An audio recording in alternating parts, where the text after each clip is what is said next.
শুরুতেই তোমাকে একটা কথা বলি, শুধু যে রক্তের সম্পর্ক থাকলেই আপন হওয়া যায় তেমনটা কিন্তু নয়।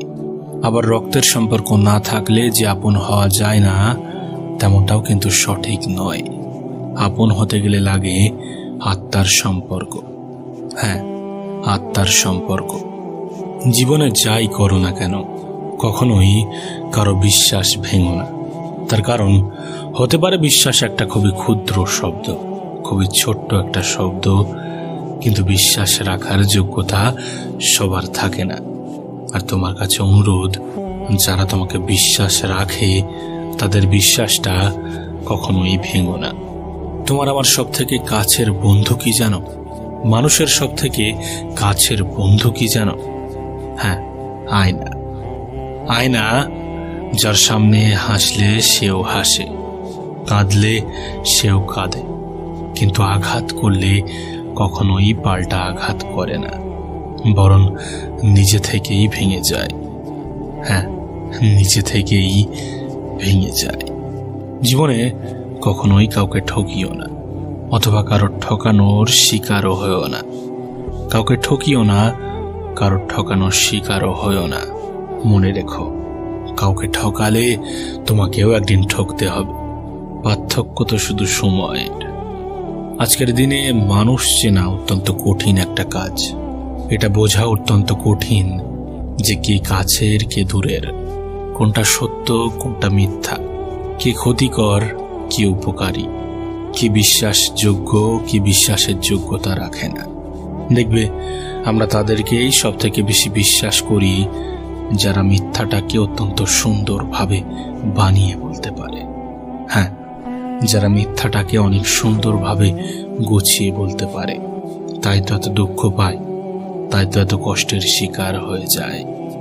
প্রিয় ভাই আমার, ছোট্ট বোনটি আমার, চেষ্টা করো, কিছু না পারো মানুষ চেনার চেষ্টা করো, কাছের মানুষ চেনার চেষ্টা করো, প্রকৃত মানুষ চেনার চেষ্টা করো।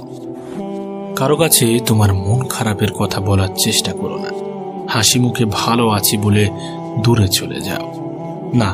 এমনটাও হতে পারে সে হয়তোবা তোমার কথা বুঝলো না, তারপরেও তোমাকে এমন কিছু বলে দিল যা তোমার জন্য আরো বেশি কষ্টকর।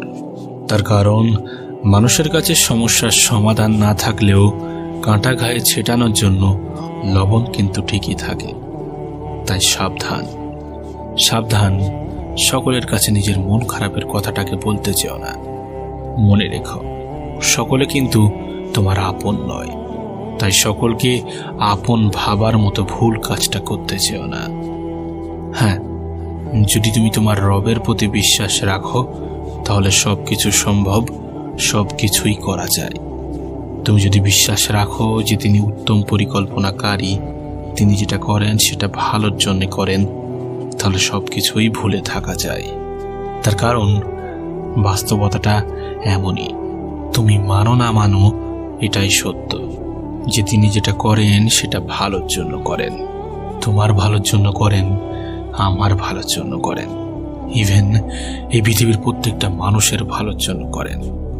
কাউকে কখনোই কষ্ট দিও না, তার কারণ এই পৃথিবীটা একটু অন্যরকম। এখানে তুমি অপরকে যা দেবে ঘুরে ফিরে তা তোমার কাছেই ফিরে আসবে, সেটা কষ্ট হোক অথবা উপহার। আরে না, রাগ কেন করব? এই কথার মধ্যেই পৃথিবীর সব থেকে ভয়ঙ্কর রাগ লুকিয়ে থাকে। আমাদের অনেক বেশি স্বপ্ন দেখা উচিত। স্বপ্ন দেখা উচিত এই কারণে, তার কারণ আমরা বাস্তবে যেগুলো করতে না পারি সেগুলো স্বপ্নের মাধ্যমেই করে থাকি। প্রয়োজন মতো ঘুমিয়ে নিও, কেননা স্বপ্নেরা বাস্তবের চেয়ে অনেক সুন্দর হয়।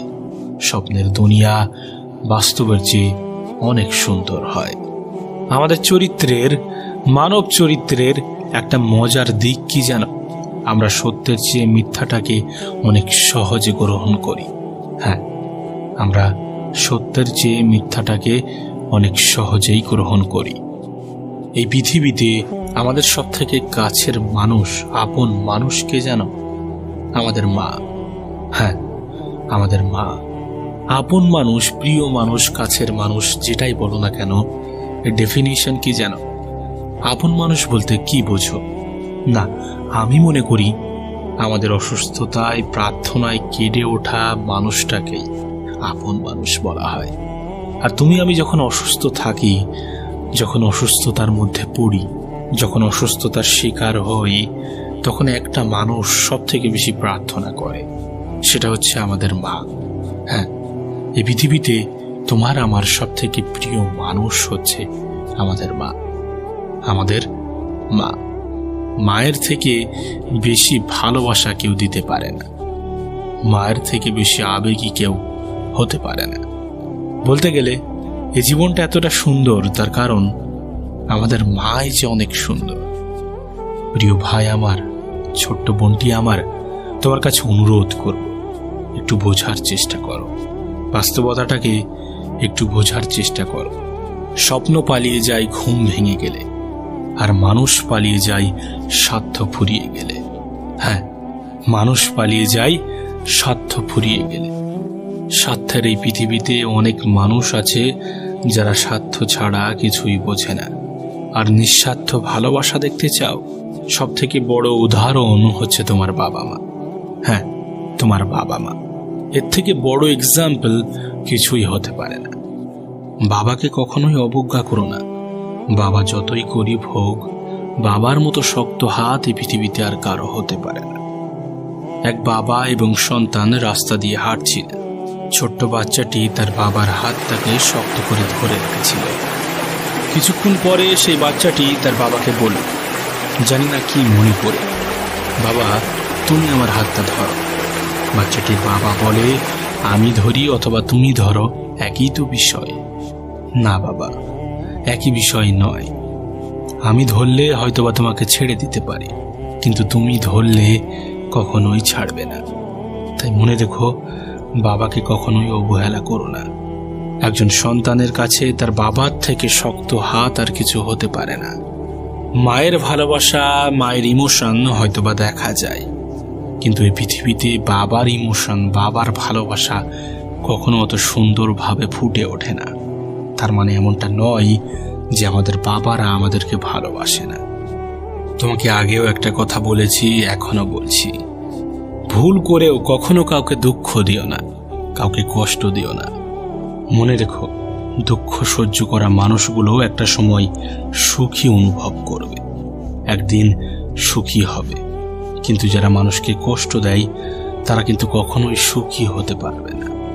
হ্যাঁ, যারা মানুষকে কষ্ট দেয় তারা কখনোই সুখী হতে পারবে না। তাই কখনো কাউকে ভুলেও কষ্ট দিও না। স্বার্থের এই পৃথিবীতে স্বার্থপর মানুষগুলোর কাছ থেকে কিছু না পেলেও অজুহাতটা ঠিকই পাবে, অজুহাতটা তারা ঠিকই দেবে।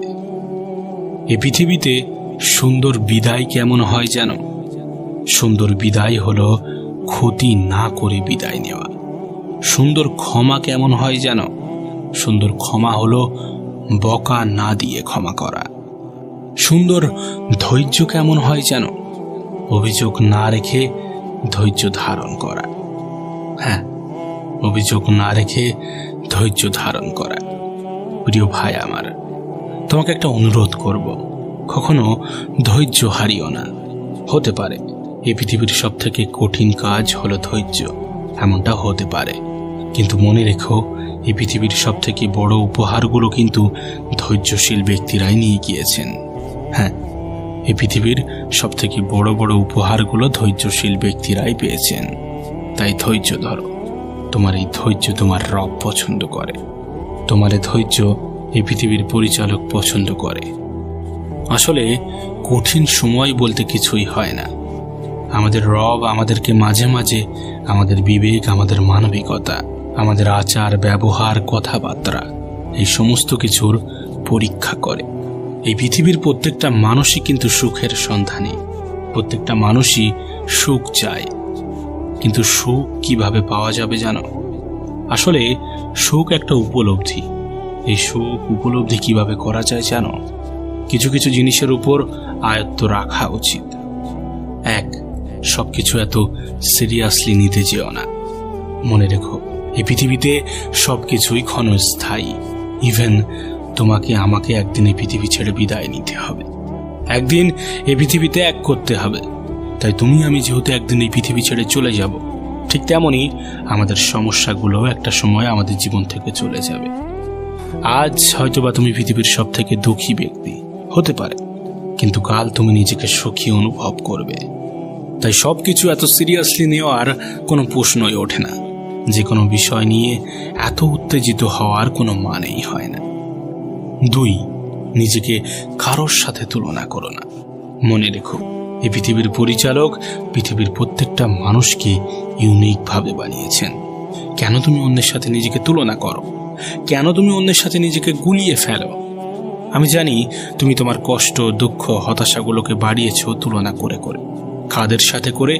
যারা তোমার থেকে হয়তো একটু সফল, তাদের সাথে তুমি নিজেকে তুলনা করো। আর সব থেকে মজার বিষয় কি জানো?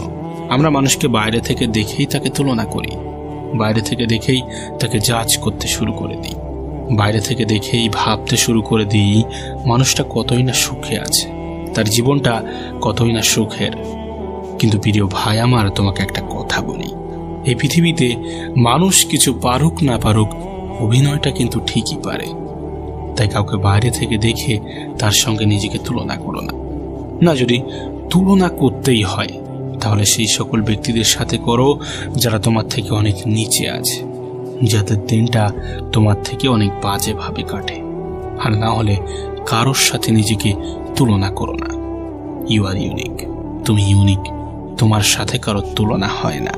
তোমার মতো মানুষ এই পৃথিবীতে আর দ্বিতীয় কোনো পাওয়া যাবে না। তার কারণ এই পৃথিবীর প্রত্যেকটা মানুষকে সৃষ্টিকর্তা ইউনিক ভাবে বানিয়েছেন, ইউনিক ভাবে পাঠিয়েছেন। সুতরাং নিজেকে কখনো দুর্বল ভেবো না, নিজেকে কখনো অন্যের সাথে গুলিয়ে ফেলো না, নিজেকে কখনোই অন্যের সাথে তুলনা করো না।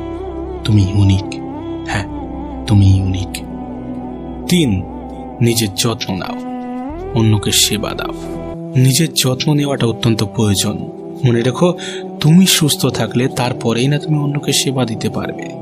সুতরাং নিজে সুস্থ থাকো, নিজের প্রতি যত্নশীল হও, নিজের যত্নটা নিজেই নাও, নিজেকে নিজে ভালোবাসো, পারলে নিজেই নিজেকে পরামর্শ দাও। 4, বন্ধুত্বের মান বাড়াও। বন্ধু রক্তের সম্পর্ক না থাকা সত্ত্বেও পৃথিবীর শ্রেষ্ঠতম সম্পর্কের মধ্যে একটি বন্ধুত্বের সম্পর্ক। হ্যাঁ, বন্ধুত্বের মান বাড়াও। জীবনে কিছু সঠিক বন্ধু চুজ করো এবং তাদেরকে গুরুত্ব দাও, তাদের সম্মান করো, তাদের সাথে নিজের জীবনের কিছু কাহিনী শেয়ার করো, দুঃসম্পর্কে তার পাশে থেকো। মনে রেখো, বন্ধুত্ব এটা এমন এক সম্পর্ক যার কোনো ডেফিনিশন হয় না। হ্যাঁ, রক্তের সম্পর্ক না থাকা সত্ত্বেও পৃথিবীর শ্রেষ্ঠতম সম্পর্কগুলির মধ্যে একটি বন্ধুত্ব। মনে রেখো, মনে রেখো, আজ আছি কাল নেই, আজ আছি কাল থাকবো না। যেটা থেকে যাবে সেটা মানুষের প্রতি মানুষের ভালোবাসা, সুসম্পর্ক, কিছু স্মৃতি, কিছু আবেগ মেশানো ভালোবাসার মুহূর্ত। প্রিয় ভাই আমার, ছোট্ট বোনটি আমার, শোনো, তোমাকে বলি, কখনো হতাশ হয়ো না, কখনো হতাশ হয়ো না। জীবনটা প্রতিদিন একটা করে নতুন সুযোগ দেয়, যার নাম আগামীকাল। আজকের ব্যর্থতায় হতাশ না হয়ে কালকের যুদ্ধের জন্য প্রস্তুতি নাও। হ্যাঁ, কালকের যুদ্ধের জন্য প্রস্তুতি নাও। মনে রেখো, জীবন যুদ্ধে হেরে যাওয়াটা লজ্জার বিষয় নয়, কিন্তু জীবন যুদ্ধে পার্টিসিপেট না করাটা লজ্জার বিষয়। শেষে একটা কথাই বলবো, যদি জীবনে কখনো কারো হাসির কারণ না হয়ে উঠতে পারো, তাহলে কান্নার কারণ যেন হয়ো না। মনে রেখো, ইচ্ছা করলে অনেককেই কাঁদানো যায়, কিন্তু ইচ্ছা করলেই কাউকে হাসানো অতটাও সহজ নয়। ভালো থেকো, নিজের প্রতি নিজের যত্ন নিও।